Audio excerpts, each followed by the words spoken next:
afternoon. Today, we're talking about what do we do beyond the finish line. When you get to that place where you want it to be, what then? Do you ever feel like you're doing what you're supposed to be doing? Maybe even you're doing what you want to be doing, but somehow the fulfillment is not there. So it's not that you're not happy, you're not comfortable where you're at. So today it's about me telling you that success and fulfillment is not necessarily about doing more. Today I'm going to show you how to stop, pause, and acknowledge your achievements, appreciate your achievements and life's gifts, and truly enjoy where you're at. And so that you know that you're in the right place. I've seen the power of pausing and celebrating, just transforming so many people's lives. I've been privileged to work with successful executives, with people that are doing good, they're achieving their goals, but somehow had to learn again how to enjoy that success and start experimenting that joy and that fulfillment of doing what they wanted to be. So you're in the right place. And so that you know that why am I so effective with this? Well, I'm an expert in not taking the time to enjoy. I'm an entrepreneur. I'm a founder myself. I've created businesses for myself and for others.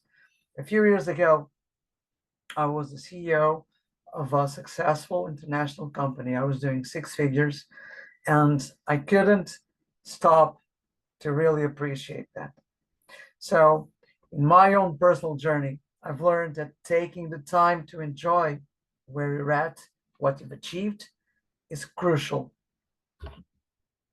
Today we'll be talking about I'll be sharing some valuable concepts, and then we'll have some time for some questions. Let's try to make this as engaging and as interactive as possible. Why most people don't truly appreciate their achievements and life's gifts.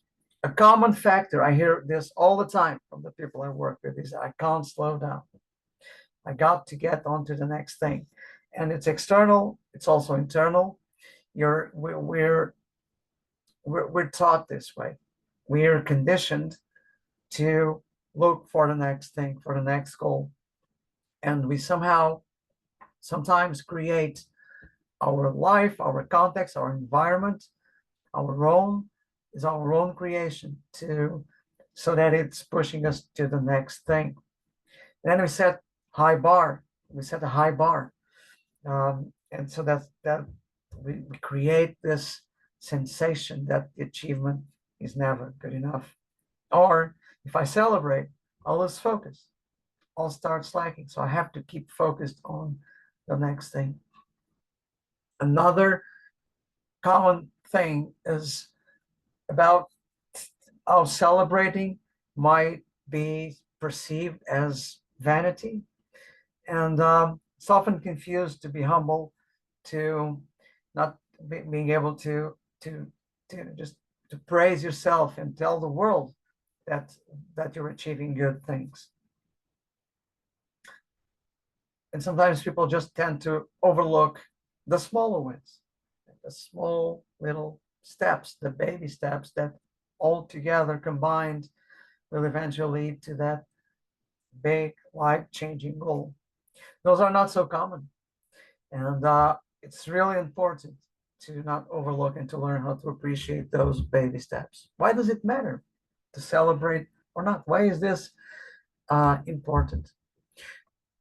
Studies show that 70% or 60 or 80, but there's different studies, but around 70% of professionals feel unfulfilled. And the reason for this is because we are trained for success. We are conditioned for success to achieve, for the achievement, for the next goal, but we are not trained. We don't have the skills. We don't learn the skills to achieve fulfillment. And we may be on that course of high achieving or on the way there or already there. But actually we might be not enjoying and on an inverse route when it comes to that joy, that internal joy of being on that journey. So what we really want to go is from a place where we achieve and it feels like just overcoming another hurdle and no big deal, just another thing, to where we can actually be successful, maybe, but we're definitely not feeling that fulfillment, that joy of the ride, to a place where we truly appreciate our achievements and life's gifts. And that's the route for true success and lasting fulfillment. So why do we celebrate? We get a lot from this exercise of pausing, acknowledging, and enjoying. We celebrate because it helps us to get that sensation of control, of ownership of your own life. You're in charge, you're driving it. And the celebration moment is a moment to acknowledge that, builds self-esteem, to build self-esteem. It gives you stability, safety. It's realizing that you're in the right path. It's going to make you feel more confident. Self-confidence is a big thing for success. So it's going to result as the backbone to keep building on top of. It's a support for achieving goals. We learn from our failures and we build on top of our successes. So we fail, we learn from that. That's fine, we move on. And we currently are actually taught to doing that. We're driven to learn from our mistakes and our failures. We're not so often driven to learn and celebrate and build on top of our successes, of our achievements. And it gives you this moment of acknowledgement, of self-assessment, gives you a system to measure, to understand where you're at, and then to decide your next steps and to realign or continue in the same route or adjust the course as you go. Very importantly, when you celebrate, you take the time to feel the pride of doing, that pride of yourself, that you're making progress. You feel that you're making progress, and that will give you that joy, that internal happiness that's going to move you, that's going to help you to keep that momentum. So time to take action. How do we do this? I'm going to give you some simple but very effective tools that you can start practicing today, this evening, tomorrow morning, that you can start practicing to make sure that you enjoy your successes. Action number 1, self-assessment. You can decide what activities you will implement in order to do this. Some suggestions for daily activities. In the morning, take some quiet time. Whatever works for you. Do some breathing, some stretching, do some reflection, some meditation, or drink a cup of coffee. There's no right or wrong. There's no special or magic recipe. For some people, you will want to do your 30 minutes meditation. That's fine. For some people, that doesn't really work. What really works is getting up and have your cup of coffee and just doing your routine. But while you're doing that, whatever it is that you're choosing to do, self-assess. See where you're at. Revise your goals. Revise your habits. Look at your intentions. What are your commitments for today? If you like self-affirmations, if it works for you, that's fine. Or self-incantations, you do that. You can, it's an important practice. It works for some people, doesn't work for other people. Do whatever works for you. Then in the evening, have some cutoff time. It can be whatever you decide to be. Maybe it's going to the gym, and it's an opportunity to reflect, to do this daily inventory, to take stock, take ownership, do some meditation if it's that your thing, do whatever it is, sit down quietly, have a drink, a glass of water, a glass of wine, whatever it is, stop and have that moment.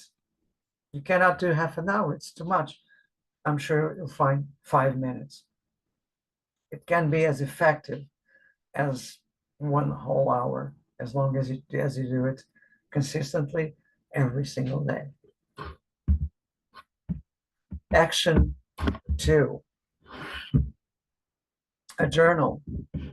Do it old-fashioned journal by writing it down on paper, or record an audio, take some pictures, record a video, do a video of yourself, do a mix of these things. Well, can it actually vary? Sometimes you do one thing, sometimes you do another thing, do a mix, whatever works for you. Point is, register the relevant intentions, goals, expectations, hopes, dreams, activities, situations, sensations, feelings, insights, achievements, wherever you're at. Whatever is meaningful on that day, on that week. When you register, when you write it down or do a video, when you take the time, you make it permanent. It's going to be there. You can go back to it. You can revise. You know it's going to be there. It's going to be very useful also for those moments of self-doubt. Go back to your former achievements. Revise. Look at yourself when you recorded that video, when you just had that report that needed to be done. You sent it. It was on time. It was praised. Everybody liked it. Record yourself when you have that moment, and the next time you'll be in a situation where you have to do it, you don't feel like doing it, you're procrastinating, you're again questioning if it's going to be okay. Just look at yourself when you achieve it. Use that. Use the journal, not just as something that it's there, like a bad thing, but use it to make yourself, just to keep the momentum. Action. Oh, some guidelines, if you like some, for journaling. Use an inspirational quote. Just go online, Google it, find something, or use something that you already know. You're reading a book, just write it down. Just take a quote and use it as an inspiration. There's no recipe. Whatever works for you, whatever inspires you. Then, yes, good old-fashioned gratitude list. Doesn't have to be like a comprehensive list. It can be if you want to, but one thing, two things, why you're grateful for. Then your part of things. What's your impact on your day, on other people's day, on the world? My contribution making today great is going to be, or was. Do some rewiring. Instead of doing this, I'll do that. And then some daily affirmations again. So some guidelines for journaling. In the evening, how I could have made today even better. Well, notice the even better. I'm not saying it was not good. We're not saying it wasn't good, so let's make it better, even better. What I did well today, and then amazing things that happened today. This is really important. What I did well today. So my part, my contribution to the good things that happened, and then amazing things that happened in which I had no direct influence. Maybe some indirect influence, but just things that haven't happened. And if you start journaling and noticing this, it will prompt you to pay more attention, not just to yourself and your good deeds, but also to what's happening in the world around you. Action 3, a reward system. This is a good one. So it's a list, right? For so you use this table. So you write down specific activities that you will do to reward yourself, right? Choose a goal that you achieve, or choose a habit that you're doing good. Could be something like, again, I've delivered the year report. Okay, how I celebrate this with myself. So how will I pat myself in the back, and how will I celebrate with someone who's meaningful to me, with my friends, with my partner, with my children, whatever the case might be. A habit. Today I've done um, my daily steps. Simple thing. How do I celebrate with myself? Well, I'll sit down for 5 minutes and rest. Simple thing. How will I celebrate with others? How will I celebrate this with my children? By telling them, by letting them know, and by just being really happy about the fact that I achieved this. This will help you keep the momentum. Some A lot of people that I work with say, well, how do I do that? Can I have some ideas? Of course. I think the main idea is to be creative, but here's a list of a number of things that that you can do, um, just to reward yourself and to pat yourself in the back. Just say it to yourself, sing it or shout it, whatever. Give yourself a gift, a simple one. Another way is just spend time with loved ones. Spontaneous, use it to fuel it. Get together socially. Offer yourself some extra something, some time off, some extra holiday. But this is a good one. Set up your Hall of Fame. Just a little place where you just collect your victories, or even an awards ceremony. Some more ideas. You'll get the replay, so you don't have to write all of this down. You'll get the replay.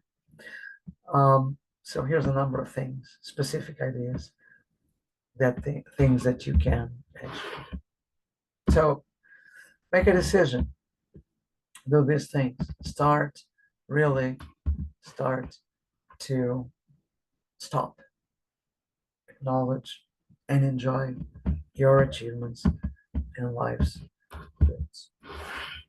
So this step beyond the finish line is a part of a broader framework, uh, a program for real success and lasting fulfillment, and which is a three-stage program.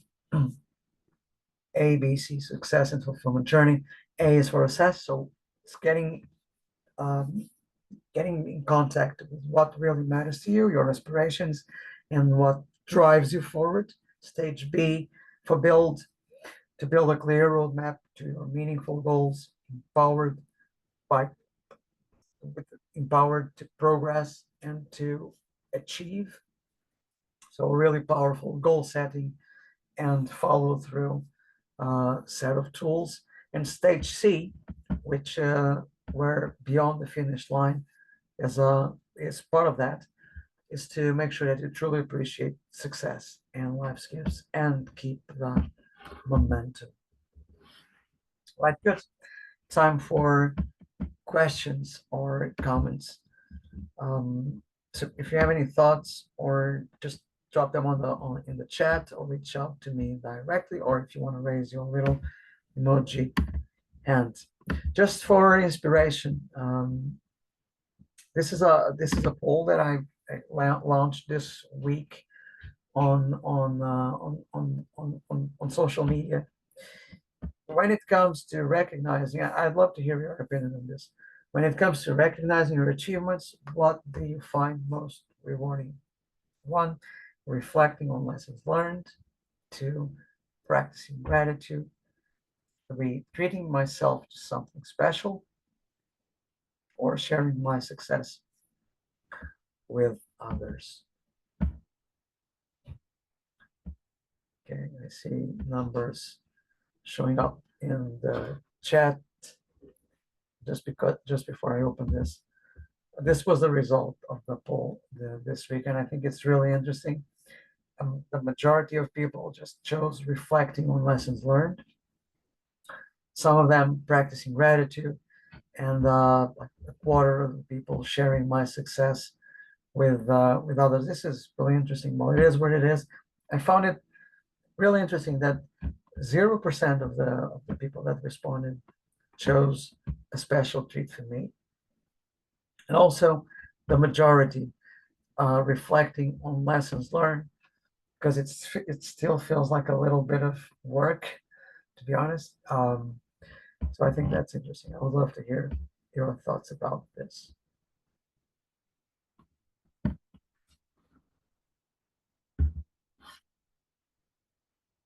Okay. Some of the questions I often get from people, um, to pause and treat myself feels irresponsible, feels guilty, actually, in fact. I get that a lot. Again, um, we are trained to do things. Um, that's what we are trained for. So it does really take some growth work to overcome these beliefs. We also address that in the ABC success and fulfillment journey as a big part of being able to appreciate and to enjoy our success. I don't even know how to do this. I get this a lot when I'm working with clients and we get to this part. I get a lot of what do you mean? I mean, how do we go about this? And I shared a couple of examples, but um, it's really very personal. It's really how it's a personal journey, and I'm I'm actually offering you a free strategy call where we can go through this. So if you want to take the time to learn how to take the time and appreciate your achievements and life itself, um, just book a free strategy call. We'll go through a specific roadmap with all the stages and steps and actions for your specific context. So have your personal fulfillment journey really mapped out. Book that call. You'll also get a free subscription of a brand new AI powered personal development app that we're launching, and you get that for free for a period of 6 months. So book that call now, and let's start on building your fulfillment.